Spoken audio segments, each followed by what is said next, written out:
आज मेरी शादी की पहली रात थी। मेरा दिल ही नहीं कर रहा था कि मैं अपनी दुल्हन के पास जाऊं, जो ना जाने कितनी देर से शादी के बाद सज धज कर मेरे कमरे में बैठी मेरा इंतजार कर रही थी। मेरी उम्र 26 साल थी और इस उम्र में हर लड़के की इच्छा होती है कि उसकी शादी हो जाए, और आज मेरी शादी हो चुकी थी। मेरे घर में शादी का बस एक छोटा सा फंक्शन रखा गया था। कुमकुमों की लाइट से थोड़ा सा घर को सजाया गया था, ताकि ये महसूस हो सके कि इस घर में कोई खुशी का माहौल चल रहा है। ये घर मेरा नहीं था, बल्कि मेरी मुंह बोली मौसी का था। उनके पति का काफ़ी सालों पहले देहांत हो चुका था और मेरी मासी अकेली रहती थी, और मैं भी अकेला था। मासी ने मुझे कहा, तुम मेरे बेटे बनकर मेरे पास रहो, मेरा कोई बेटा नहीं है। मासी मेरी माँ की सहेली थीं और सगी बहनों की तरह दोनों में प्यार था। एक ही मोहल्ले में रहती थीं, साथ खेलकर और पढ़कर बड़ी हुई थीं, और ये साथ उनका मरते दम तक नहीं छूटा था। मेरी माँ के जाने के बाद भी मेरी माँ की ये सहेली मुझे बहुत प्यार करती थीं, और मुझे भी वो मेरी सगी माँ से ही लगती थीं। उन्होंने कहा, तुम मेरे बेटे बनकर मेरे पास रहो, मेरा कोई बेटा नहीं है। मुझे भी एक घर की ज़रूरत थी और मासी को सहारे की ज़रूरत थी, इसलिए मैं बिना झिझक उनके घर में रहने के लिए आ गया। मैं पिछले 3 सालों से इस घर में रह रहा था। यहाँ पर मासी और उनकी छोटी बेटी रहती थी। 3 साल पहले मासी की बेटी की उम्र 12 साल थी और मैं उसे बच्चों की तरह ही समझता था, लेकिन वही 12 साल की बच्ची आज 15 साल की होकर मेरी दुल्हन के रूप में मेरे कमरे में बैठी हुई थी।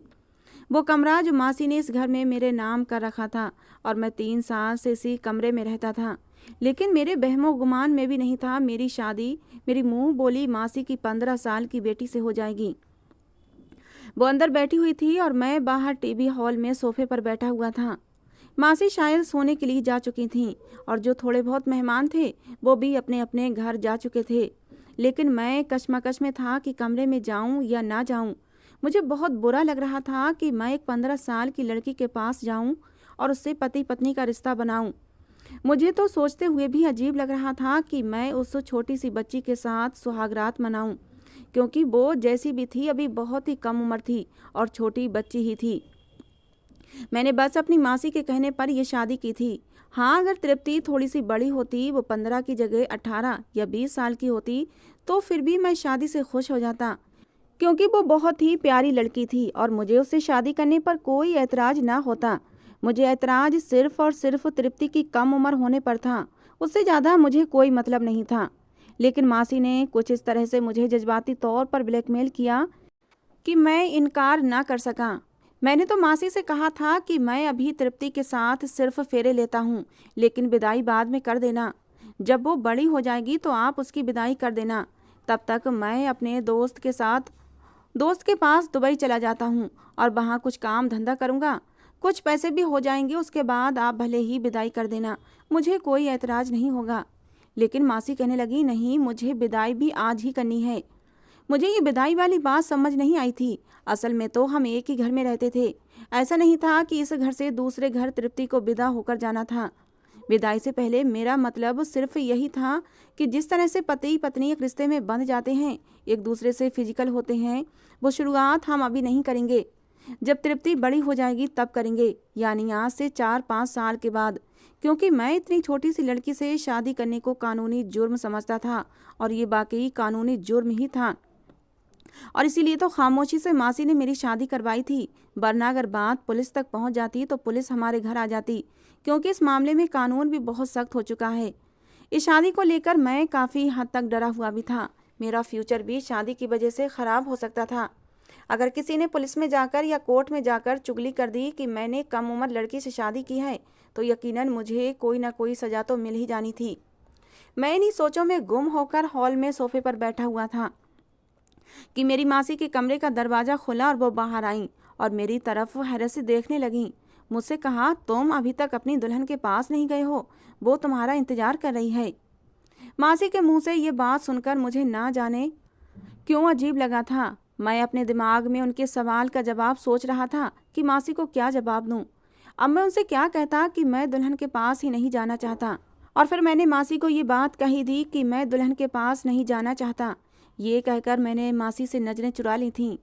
अगर वो वाकई में दुल्हन बनने के काबिल होती तो मुझे जाने में कोई एतराज़ नहीं था, लेकिन वो तो एक छोटी सी 15 साल की बच्ची थी और उसकी उम्र तो गुड़ियों से खेलने की थी।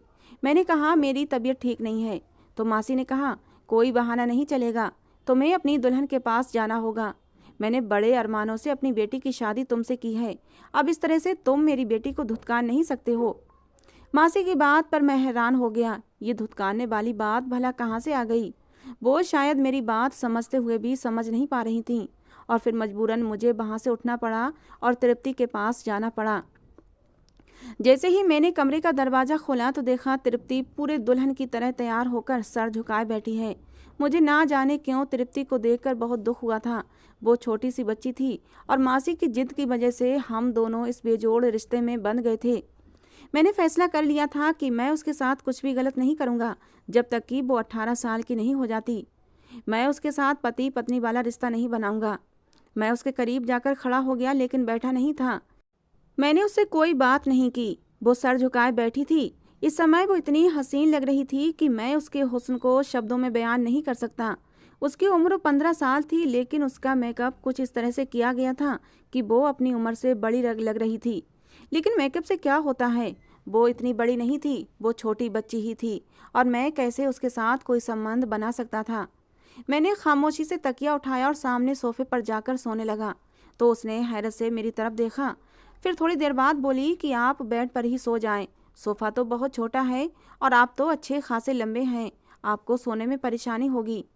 उसकी बात सुनकर मैं हैरान हुआ था कि वो छोटी थी, लेकिन बात उसने बड़ों जैसी की थी। मुझे लगा कि वो मेरे करीब आने से घबरा जाएगी, इसीलिए मैं सोफे पर सोने का फैसला कर चुका था। लेकिन जब वो खुद कह रही थी कि उसे किसी तरह की कोई दिक्कत या डर नहीं है, तो फिर मुझे भी आराम की ज़रूरत थी। मैं सुबह से थका हुआ था। मैंने तकिया अपनी जगह पर रखा और आंखें बंद करके बेड पर ही लेट गया। मेरी आंखें बंद थीं, लेकिन मेरा दिमाग जगा हुआ था। मैंने महसूस किया कि तृप्ति अभी तक बैठी हुई है। क्या वो मेरे इंतजार में बैठी हुई थी? मैंने आंखें खोलकर उसकी तरफ देखा तो वो मुझे ही देख रही थी। फिर मैंने उसे कहा कि तुम जाकर ये भारी भरकम कपड़े बदल कर कोई कंफर्टेबल कपड़े पहनकर सो जाओ। मुझे भी नींद आ रही है, तुम भी सो जाओ। लेकिन मुझे पता नहीं क्यों ऐसा लगा कि मेरी बात सुनकर उसको मायूसी हुई थी। हालांकि मेरी बात सुनकर तो उसे खुश हो जाना चाहिए था। मेरे हिसाब से तो उसे किसी भी तरह का कोई शारीरिक संबंध बनाने के बारे में जानकारी नहीं होगी।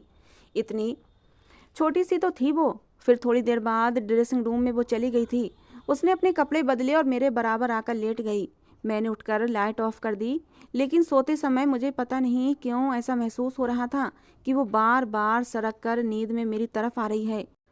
मैं बार बार उसे सरकाकर उसकी जगह पर धकेल देता था, लेकिन वो बार बार मेरे करीब आ जाती। शायद वो नींद में थी या उसको नींद में इधर उधर करवटें बदलने की आदत थी।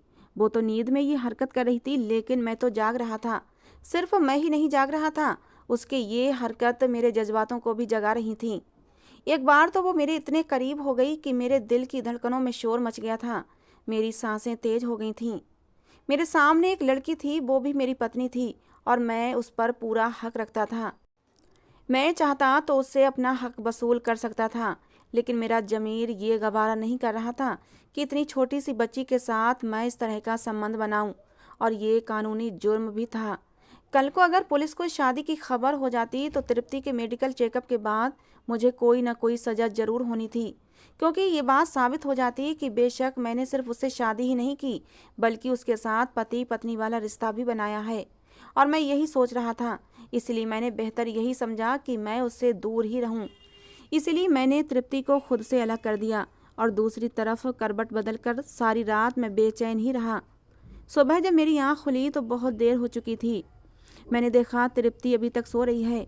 मैं आराम से उठकर खड़ा हुआ और घर से बाहर निकल आया, और सारा दिन बेचैन ही रहा। मैं नौकरी की तलाश में था कि मुझे जल्दी ही कोई नौकरी मिल जाए, लेकिन मुझे बहुत बेचैनी हो रही थी तृप्ति को लेकर। मैं कैसे उसके साथ इतने साल एक ही कमरे में गुजार सकता हूँ। मैंने सोचा कि मैं तृप्ति की माँ से बोलूँगा कि हमारा कमरा अलग अलग कर दें, जब तक कि वो 18 साल की नहीं हो जाती। तृप्ति एक ऊंचे लंबे कद की लड़की थी और बेहद खूबसूरत थी। शरीर भी काफ़ी भरा भरा था। वो 15 साल की लड़की नहीं लगती थी, बल्कि 16-17 साल की लगती थी। खूबसूरत इतनी थी कि किसी गुड़िया की तरह लगती थी, लेकिन मैंने तो उसे हमेशा बच्चों की तरह ही ट्रीट किया था। मैं तृप्ति से ज़्यादा बातचीत नहीं किया करता था। मैं 3 साल से इस घर में ऐसे रह रहा था जैसे मैं इस घर में मौजूद ही ना हूँ। मैं सारा दिन घर से बाहर रहता और सिर्फ खाने और सोने के लिए ही घर आता था, या फिर मासी कोई काम का कह देती तब उनके लिए सौदा वगैरह लाने के लिए घर आ जाता। बिजली का बिल जमा कराना होता या फिर गैस भरवानी होती तब मौसी मुझे बुलाया करती और मैं घर आ जाता। मैं बिना मतलब घर पर बैठने वाले लड़कों में से नहीं था। मैं घर से बाहर निकलता नौकरी की तलाश में। नौकरी तो नहीं मिलती थी, लेकिन कुछ ना कुछ काम जरूर करता था ताकि कुछ पैसे हाथ आ जाएं। मासी के घर मेरी ज़िंदगी बहुत ही आराम से गुजर रही थी कि एक दिन मासी ने मुझसे एक ऐसी जिद कर दी कि मैं उसके बारे में ख्याल भी नहीं कर सकता था। मासी की तबीयत थोड़ी सी ख़राब हुई तो उन्होंने मुझे बुलाया और कहा कि मेरी ज़िंदगी का कोई भरोसा नहीं है, मैं चाहती हूँ तुम मेरी बेटी से शादी कर लो। मासी की इस बात पर मैं हैरत में डूब गया था, क्योंकि उनकी बेटी तृप्ति सिर्फ 15 साल की थी और मैं कैसे एक छोटी बच्ची से शादी कर सकता था। मेरी उम्र इस समय 26 साल की थी, वो मुझसे पूरे 11 साल छोटी थी। लेकिन मासी ने तो जैसे अपनी बीमारी को बहुत बड़ी समस्या बना लिया और रोना शुरू कर दिया। काफ़ी दिन तक मुझे जज्बाती तौर पर ब्लैकमेल करती रहीं। मना करते हुए भी मुझे बुरा महसूस हो रहा था, क्योंकि मैं 3 साल से मासी के घर में पल रहा था, खा पी रहा था और मुझे रहने के लिए छत मिली हुई थी। यहाँ किसी भी तरह की कोई तकलीफ न थी। मासी के अलावा मेरे पास मेरे मामा का घर था और वहाँ मुझे दिन रात बेइज्जत किया जाता था। हर समय मेरी इंसल्ट की जाती, मुझे निकम्मा नाकारा कहकर हर समय मेरा दिल जलाया जाता था। उसके उलट मुझे यहाँ सुकून से रहने दिया जा रहा था। मैं इसी कोशिश में था कि कुछ न कुछ कारोबार शुरू कर लूँ, और जब तक मेरे पास कारोबार शुरू करने के लिए अच्छा खासा पैसा नहीं आ जाता तो तब तक मैं मासी के घर पर ही रहूँगा। और जो पैसे मैं थोड़े बहुत ऑनलाइन कामों से कमा रहा था और कोचिंग से कमा रहा था, उनको मैं अपने पास सुरक्षित रखता जा रहा था ताकि ज़्यादा पैसे जमा हो सकें और मैं अपना कोई कारोबार शुरू कर सकूं और उसके बाद अपना कोई छोटा मोटा घर ले लूं, नहीं तो कोई किराए का घर ही ले लूं और अपने रहने का इंतजाम कर लूं। लेकिन मैं इतनी जल्दी खर्चा नहीं कर सकता था। मैं तो खाने पीने की चीज़ों में भी खर्चा नहीं करता था। खाना पीना भी मेरी मासी के ऊपर ही था। अपने खाने पीने का खर्चा तो मैं कमा ही लेता था, लेकिन मैं उस पैसों को भी संभाल कर रख रहा था। ये मेरी मासी ही थीं जिन्होंने मुझे सहारा दिया, मुझे कभी निकम्मा होने का ताना नहीं दिया था और मेरा दिल दुखाए बगैर अपने पास रखा। मामा के घर में मुझे खाना तो मिलता था, लेकिन ये खाना खाने के लिए मुझे 100 बातें सुनना पड़ती थीं। लेकिन अब मासी ने मेरे सामने ऐसी बात रखी कि जिसे ना मैं स्वीकार कर पा रहा था और ना ही इनकार कर पा रहा था। मासी के मुझ पर इतने एहसान थे कि मैं उन्हें इनकार कर ही नहीं सकता था, लेकिन ये मामला इतना नाजुक था कि मैं हाँ भी नहीं कर पा रहा था। अगर मैं इनकार कर देता तो यकीनन मासी का दिल टूट जाता। वैसे भी वो अभी इतनी बड़ी बीमारी से उभर कर उठी थीं। उनके हार्ट में प्रॉब्लम हो गई थी। डॉक्टर ने उन्हें कोई भी सदमा देने से मना किया था और मैं उन्हें कोई सदमा देना नहीं चाहता था। अगर मेरी वजह से मासी को कुछ हो जाता तो मैं ज़िंदगी भर खुद को माफ़ नहीं कर पाता। दूसरा, मेरी इस बात से मासी का दिल दुख सकता था। वो मुझे घर से भी निकाल सकती थीं या फिर शायद वो मुझे अपने घर में रख भी लेती, लेकिन मैं उनसे नज़रें मिलाने के काबिल नहीं रहता। बहुत सोचने के बाद मैंने उनकी बेटी से शादी करने की बात मान ली, लेकिन मेरी शर्त ये थी कि विदाई 5 साल के बाद होगी। मासी की बात सुनकर मेरे सर पर धमाका हुआ जब उन्होंने कहा कि उन्हें विदाई भी साथ ही साथ करनी है। मैंने कहा, ऐसी भी क्या मुसीबत आई है कि इतनी जल्दी विदाई हो? मैं कहीं भागा नहीं जा रहा और भगवान की कृपा से आप अब बिल्कुल ठीक हैं, आपको कुछ नहीं होगा। तो मासी ने कहा, कुछ भरोसा नहीं है कि कल को तुम्हें कोई और लड़की पसंद आ जाए और तुम मेरी बेटी को छोड़ दो और दूसरी लड़की के पीछे लग जाओ, क्योंकि अब तुम भी जवान खून हो। कोई भी लड़की तुमको अपनी मोहब्बत के जाल में फंसा सकती है और फिर तो मेरी बेटी की ज़िंदगी बर्बाद हो जाएगी। तुम सोचोगे कि एक शादी ही तो है, तुम्हारे बीच कोई पति पत्नी वाला रिश्ता नहीं है और ना ही बच्चों की डोर है जो तुम्हें बांध कर रखेगी। इस रिश्ते को ख़त्म करना तुम्हारे लिए आसान होगा, इसीलिए मैं चाहती हूँ कि तुम्हारी विदाई भी हो जाए और तुम दोनों पति पत्नी की तरह रहने लग जाओ। मासी ने तो हर तरफ से मेरा रास्ता बंद कर दिया था। उनकी बात भी अपनी जगह सही थी, क्योंकि हर माँ को ये डर होता है कि उसकी बेटी का फ्यूचर क्या होगा। और तृप्ति अभी छोटी थी और मुमकिन था कि मैं किसी और की मोहब्बत में गिरफ्तार होकर किसी और से शादी कर भी सकता था, क्योंकि आए दिन काम के सिलसिले में मुझे लड़कियों का सामना करना पड़ जाता था। ऑनलाइन कोचिंग में भी मेरी काफ़ी स्टूडेंट लड़कियां थीं जिनसे मेरी अच्छी खासी दोस्ती थी। हो सकता था कि उनमें से कोई मुझे अच्छी लग जाती और मेरा इरादा बदल जाता। बहुत ज़्यादा सोचने के बाद मैंने तृप्ति से शादी की हामी भर ली और विदाई के लिए भी तैयार हो गया था, क्योंकि मेरे पास अभी फ़िलहाल रहने की भी कोई जगह नहीं थी। जितने पैसे मैं जमा कर चुका था वो घर लेने के लिए काफ़ी नहीं थे, और अगर इनका घर ले भी लेता तो फिर खाना पीना कहाँ से होता। सारी बातों को ध्यान में रखते हुए मैंने तृप्ति से शादी में ही भलाई समझी और इसी को अपनी किस्मत समझ लिया। सोचा था बस वो कुछ साल इंतज़ार करता हूँ, वो बड़ी हो जाएगी, उसके बाद ही मैं उसके साथ कोई रिश्ता बनाऊंगा। ठीक है, ज़िंदगी अच्छी गुजर जाएगी तृप्ति के साथ। या फिर यह भी हो सकता है कि बड़ी होकर तृप्ति का दिमाग बदल जाए और वो खुद ही शादी के लिए इनकार कर दे, क्योंकि मैं उससे पूरे 11 साल बड़ा था। अगर वो ऐसा करती तो मेरे लिए ये आसानी हो जाती और मेरा रास्ता साफ हो जाता।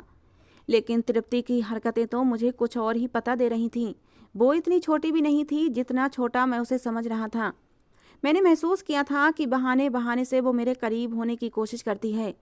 फिर मुझे लगा कि ये शायद मासी की पढ़ाई हुई पट्टियां हैं, कि उन्होंने ही तृप्ति को ये समझाया होगा कि किसी तरह वो मुझसे पति पत्नी वाला रिश्ता बना ले, ताकि जल्दी ही तृप्ति उम्मीद से हो जाए और हम दोनों एक मजबूत डोर में बंध जाएं। मुझे मासी की इस सोच पर अफसोस हो रहा था। उन्हें अपनी बच्ची की सेहत की चिंता नहीं थी, बस उसका फ्यूचर सुरक्षित करना था। मैं कोई भागा तो नहीं जा रहा था। लेकिन कुछ समय बाद मेरा ये ख्याल भी गलत साबित हो गया कि मासी की पढ़ाई हुई पट्टियां हैं। मैंने महसूस किया कि तृप्ति तो खुद इस टाइप की है कि उसका दिमाग वक्त से पहले बड़ा हो गया है। वो हर समय सोशल मीडिया का इस्तेमाल करती है और ऐसी ऐसी चीज़ें देखकर शायद उसे इस रिश्ते के बारे में सब कुछ मालूम था और उसके जज्बातों में उभार पैदा हो गया था। मैं उसका पति था, इसलिए वो सोच रही थी कि जल्द से जल्द मैं उसके करीब जाऊं। इस उम्र में लड़कियों में शारीरिक हार्मोन्स बदलने शुरू हो जाते हैं और उन्हें ये इच्छा बहुत ज़्यादा होने लगती है कि कोई लड़का उनके बहुत करीब हो जाए। ये उम्र लड़कियों की बहुत ही नाजुक उम्र होती है। कहते हैं इस उम्र में लड़कियों को माँ बाप के केयर की बहुत ज़्यादा ज़रूरत होती है। अगर ऐसे में उनके ऊपर ध्यान ना दिया जाए तो वो अपनी राह से भटक जाती हैं। और तृप्ति भी उसी उम्र से गुजर रही थी। उसके अंदर बदलते जवानी के हार्मोन्स उसे तंग कर रहे थे। शायद तृप्ति को ये इच्छा सताती थी कि मैं उसके करीब जाऊं। मैं उसका पति था और इसलिए वो बेधड़क मेरे सामने आ जाती थी, कभी बिना दुपट्टे के तो कभी रात के समय नेट की मैक्सी में मेरे सामने आकर खड़ी हो जाती। रात में हम एक ही बेड पर सोते थे तो वो मेरे करीब आ जाती, इतना करीब कि मैं अपने ऊपर कंट्रोल खोने लगता था।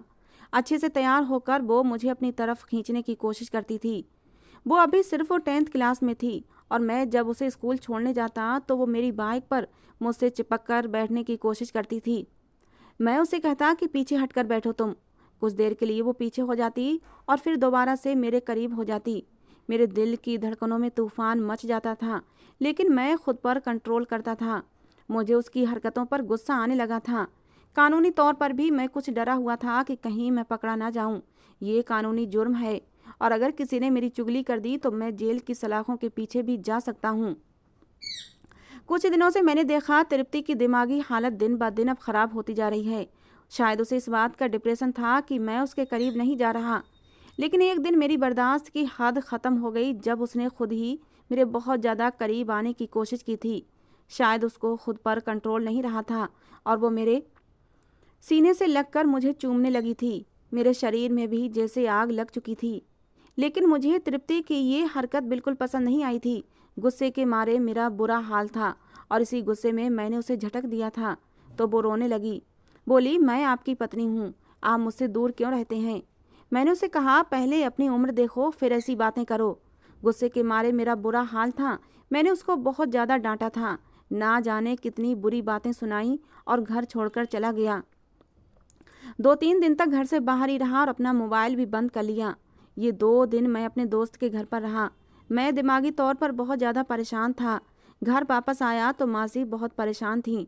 उन्होंने कहा, मुझे पता था तुम मेरी बेटी को छोड़कर चले जाओगे, यही डर था मुझे। मैंने देखा कि तृप्ति का रंग पीला पड़ा हुआ था। उसकी तबीयत भी ठीक नहीं लग रही थी। वो शायद मेरे घर छोड़कर जाने की वजह से बहुत परेशान थी। मुझे पहली बार अपनी गलती का एहसास हुआ था। मैंने मासी से बहाना कर दिया कि मैं 2 दिन के लिए शहर से बाहर गया था। मुझे तृप्ति कुछ चुपचाप सी लग रही थी। अब मुझे खुद पर अफसोस होने लगा। मुझे उससे ऐसा व्यवहार नहीं करना चाहिए था। वो बच्ची है, अभी बहुत ही नाजुक उम्र से गुजर रही है और उसे अभी प्यार से समझाना चाहिए, गुस्से से नहीं। मैं कमरे में गया तो तृप्ति अपना तकिया उठाकर सोफे पर जाने लगी, क्योंकि उस दिन मैंने गुस्से में उसे बहुत कुछ सुना दिया था। उस दिन मैंने गुस्से में ये भी कह दिया था कि तुम आज के बाद मेरे साथ बेड पर नहीं सोओगी, वरना मैं कमरे से बाहर निकल जाऊंगा। मुझे अपनी बात याद आई तो मैंने तृप्ति को पुकारा। मेरे पुकारने पर वो एकदम से डर गई, कहने लगी, प्लीज कमरे से बाहर मत जाइएगा, मैं सोफे पर ही सो जाया करूंगी। उसकी बात सुनकर मैं शर्मिंदा हुआ था। मैंने गहरी सांस भरी और उठकर तृप्ति के पास आया, उसका हाथ थामा और उसे बेड पर बिठा दिया। मैंने कहा, आई एम सॉरी, मैं गुस्से में तुमसे कुछ ज़्यादा ही गलत बोल गया। मेरी जरा सी नरमी पाकर वो रोने लगी, रोते हुए मेरे साथ लग गई। मैं उसे चाहकर भी खुद से पीछे नहीं हटा पाया, बल्कि उसे अपने साथ लगा लिया।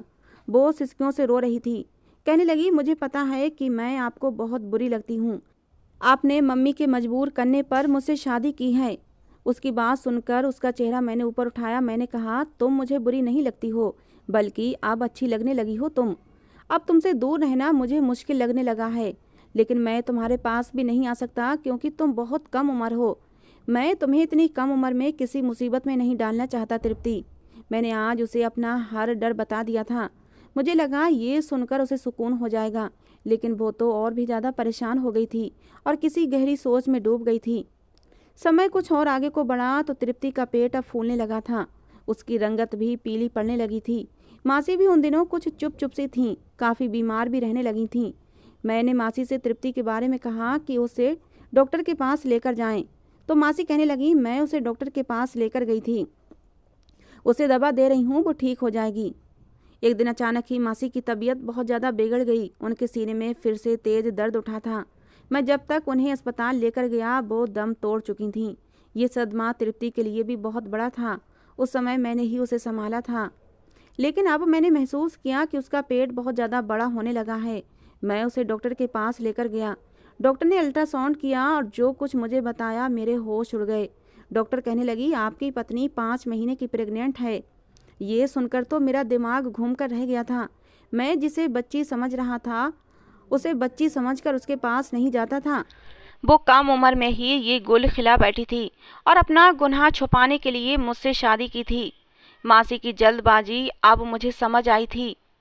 तृप्ति का मेरे करीब आना मुझे अब समझ आया था। मेरी अकल हैरान थी, इतनी सी उम्र में तृप्ति ये सब कैसे कर सकती थी। डॉक्टर कहने लगी, आपकी पत्नी बहुत कम उम्र है, उसका बहुत ख्याल रखें, वरना डिलीवरी में मुश्किल पैदा हो सकती है। मैं जब घर वापस आया तो तृप्ति को कमरे में ले गया और उसे बेड पर ले जाकर पटक दिया। मैंने कहा, मुझे नहीं पता था कि इतनी सी कम उम्र में तुम ये सब कुछ भी कर सकती हो। तुम्हें और मासी को मैं ही मिला था तुम्हारा ये पाप छुपाने के लिए। वो रोने लगी, कहने लगी, मेरा कोई दोष नहीं है, मेरे ऑटो ड्राइवर ने जबरदस्ती मेरे साथ।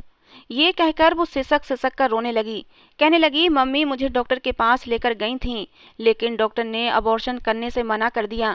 डॉक्टर ने कहा कि ये अभी बहुत कम उम्र है और तकलीफ सह नहीं सकती। मैं ये सुनकर सर पकड़कर बैठ गया था। तृप्ति कहने लगी, मुझे तलाक मत देना, बेशक आप दूसरी शादी कर लें, लेकिन मुझे अकेला छोड़कर मत जाना, मेरा कोई दोष नहीं है। वो मेरे कदमों में बैठी हुई थी, लेकिन मैं उसकी तरफ देख भी नहीं रहा था। उसने और उसकी माँ ने मुझे जो धोखा दिया था वो मुझसे सहन नहीं हो रहा था। मैं उसे धक्का देकर घर से बाहर निकल आया, हमेशा हमेशा के लिए। मैं काफ़ी दिनों से दुबई जाने की तैयारी कर रहा था। मैं सोच रहा था कि मैं तृप्ति को उसकी माँ के पास छोड़कर दुबई चला जाऊंगा। 4-5 साल के बाद आऊँगा, तब तक तृप्ति लगभग 19-20 साल की हो जाएगी और फिर मैं उसके साथ अपनी शादीशुदा ज़िंदगी की शुरुआत करूँगा। लेकिन आज जो सच मेरे सामने खुलकर आया था, मेरी हस्ती को हिलाकर रख दिया था। दुबई जाने के मेरे सारे पेपर तैयार थे। मैं अगले दिन ही तृप्ति को बिना बताए दुबई चला आया। उस समय मेरे दिमाग में बिल्कुल नहीं आया था कि वो अकेली कम उम्र लड़की है जो कि माँ बनने वाली थी, और अभी तो उसके पास उसकी माँ भी नहीं थी। वो अकेली थी, उसका क्या होता, मैंने ये सब बिल्कुल भी नहीं सोचा था। मैं उस समय बस गुस्से में था और इसी गुस्से की हालत में मैंने ये फैसला कर लिया था। मैं उसे छोड़कर दुबई आ गया और काम की तलाश में लग गया। कुछ महीनों के बाद ही मुझे एक अच्छी नौकरी मिल गई थी और मैं अपनी ज़िंदगी में व्यस्त हो गया। मुझे नहीं पता मेरे पीछे से तृप्ति का क्या हुआ था, लेकिन जो कुछ मैंने किया था शायद गलत किया था, और ये एहसास मुझे चैन नहीं लेने देता था। मैं रातों को उठकर बैठ जाता, तृप्ति का ख्याल मुझे परेशान करता, और 2 साल के बाद मैं हिंदुस्तान वापस आया था। क्योंकि मेरा 2 साल का कॉन्ट्रैक्ट था वो अब ख़त्म हुआ था और मुझे 2 महीनों की छुट्टियां मिली थीं। सच कहूँ तो मैं सिर्फ तृप्ति की खातिर हिंदुस्तान आया था, वरना हिंदुस्तान में मेरा था ही कौन। मेरा दिल इन 2 सालों में बहुत बेचैन रहा था और मेरा जो 2 साल का एग्रीमेंट था उसके ख़त्म होते ही मैं सीधा हिंदुस्तान आया था। मैं एक बार अपनी आंखों से देख लेना चाहता था कि तृप्ति ठीक है या नहीं, उसके बाद मैं निश्चिंत हो जाता। लेकिन घर आकर जो मैंने देखा, मेरी आंखें फटी की फटी रह गई थीं। क्या वो बाकी तृप्ति थी? एकदम हड्डियों का ढांचा वो सामने सोफे पर पड़ी हुई थी। चेहरा ऐसे जैसे किसी ने पीला रंग लगा दिया हो। हाथ पैर सूख कर लकड़ी के समान हो गए थे। मैं तड़प कर उसके पास पहुंचा था। उसने आंखें खोलकर मुश्किल से मुझे देखा था। मुझे देखकर शायद उसे विश्वास नहीं आया था। उसने मुझे छूकर महसूस किया। मैंने कहा, तृप्ति, हाँ ये मैं ही हूँ। और फिर उसकी आंखों से आंसू बह चले थे। वो रोने लगी और बोली, कहने लगी, तुम्हारे जाने के बाद मैंने बहुत तकलीफ उठाई है हार्दिक। पता नहीं भगवान ने अब तक मुझे जिंदा क्यों रखा है, वरना शायद मैं तो उसी दिन मर जाती जब मैंने एक मरे हुए बच्चे को जन्म दिया था। वो तकलीफ याद करती हूँ तो अब भी सहम जाती हूँ। उस समय मुझे तसल्ली देने वाला भी मेरे पास अपना कोई नहीं था। वो अपनी आप बीती सुना रही थी और मैं बस उसे सुन रहा था। मेरा दिल उसकी हालत पर खून के आंसू रो रहा था। उसकी हालत का जिम्मेदार सिर्फ और सिर्फ मैं था। वो कहने लगी, तुम्हारे जाने के बाद मेरा कोई नहीं था। पापा की जो पेंशन आती थी उससे मैं अपना खर्चा चला रही थी, लेकिन जिंदगी जीने की कोई उमंग ही नहीं बची थी। बस मर जाने की दुआएं मांगा करती थी। मैं तुम्हें इस बात का कसूरवार नहीं ठहराती, क्योंकि तुम्हारे साथ भी धोखा ही हुआ था, लेकिन शायद गलती इसमें मेरी भी नहीं थी। जो कुछ हुआ मेरे साथ जबरदस्ती किया गया था। मैं उसे बाहों में उठाकर अस्पताल भागा था। उसके सारे चेकअप होने के बाद पता चला कि उसे टीबी हो गया था। मैं उसे अपने साथ दुबई ले आया और वहीं उसका इलाज करवाने लगा। पूरा 1 साल लगा था उसे बिल्कुल ठीक होने में। मैंने उससे हाथ जोड़कर माफ़ी मांग ली थी। मैंने कहा, मुझे माफ़ कर दो। जो कुछ किया मैंने गुस्से में कदम उठाया था। मुझे ऐसा नहीं करना चाहिए था। तृप्ति का दिल वाकई बहुत बड़ा था। उसने मुझे माफ़ कर दिया। उस दिन मैंने तृप्ति को सच्चे दिल से अपनी बाहों में भरा था। उसे अपनी पत्नी स्वीकार किया था और हमने अपनी ज़िंदगी की नई शुरुआत की थी। दोस्तों, कहानी कैसी लगी ज़रूर बताना। पसंद आई हो तो प्लीज़ जाते जाते एक लाइक और एक प्यारा सा कमेंट करके ज़रूर जाना। कहानी को अंत तक सुनने के लिए आप लोगों का बहुत बहुत धन्यवाद। दोस्तों, रोज़ एक नई कहानी सुनने के लिए हमारे चैनल को भी सब्सक्राइब कर लेना। मिलते हैं दोस्तों अगली किसी नई कहानी के साथ।